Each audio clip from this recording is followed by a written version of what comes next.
बहुत समय पहले मगध राज्य का राजा अत्यंत क्रोधी था। यदि सेवक से जरा भी गलती होती तो वह तुरंत दंड देता। उसका मानना था कि डर ही शासन की ताकत है।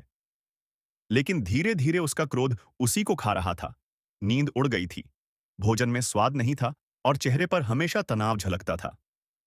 एक दिन भगवान बुद्ध अपने शिष्यों के साथ उस राज्य में आए। राजा ने सुना था कि यह साधु लोगों को शांति से रहना सिखाते हैं। उसने सोचा कि देखते हैं ये मेरे क्रोध को कैसे शांत करा सकते हैं। राजा ने भगवान बुद्ध को अपने दरबार में बुलाया और उसके बाद राजा ने कठोर शब्दों से भगवान बुद्ध का अपमान किया। लेकिन भगवान बुद्ध पर उसके क्रोध का कोई प्रभाव नहीं पड़ा। राजा क्रोध में बोला, मैं तुम्हें अपमानित कर रहा हूं और तुम्हें थोड़ा सा भी क्रोध नहीं आ रहा। भगवान बुद्ध ने शांत स्वर में उत्तर दिया और कहा, राजन, आपके शब्द सबसे पहले किसे जलाते हैं? आपको। आपका चेहरा लाल है और सांसें तेज हो रही है। क्या यह पीड़ा मैंने दी है या आपके अपने क्रोध ने? भगवान बुद्ध ने कहा, मान लो कोई आपको उपहार दे। यदि आप उसे स्वीकार न करें तो वह उपहार किसके पास रह जाता है? राजा बोला, देने वाले के पास।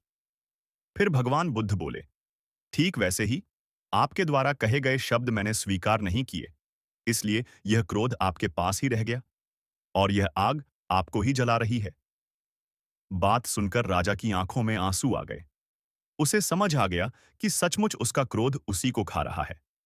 वह भगवान बुद्ध के चरणों में गिर पड़ा और बोला, भगवन, अब आप ही मुझे सिखाइए कि मैं इस अग्नि से कैसे छुटकारा पा सकता हूं।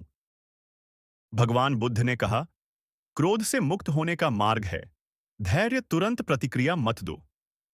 स्मृति, श्वास पर ध्यान लगाओ। करुणा, सोचो कि सामने वाला भी इंसान है। क्षमा, केवल क्षमा से मन हल्का होता है।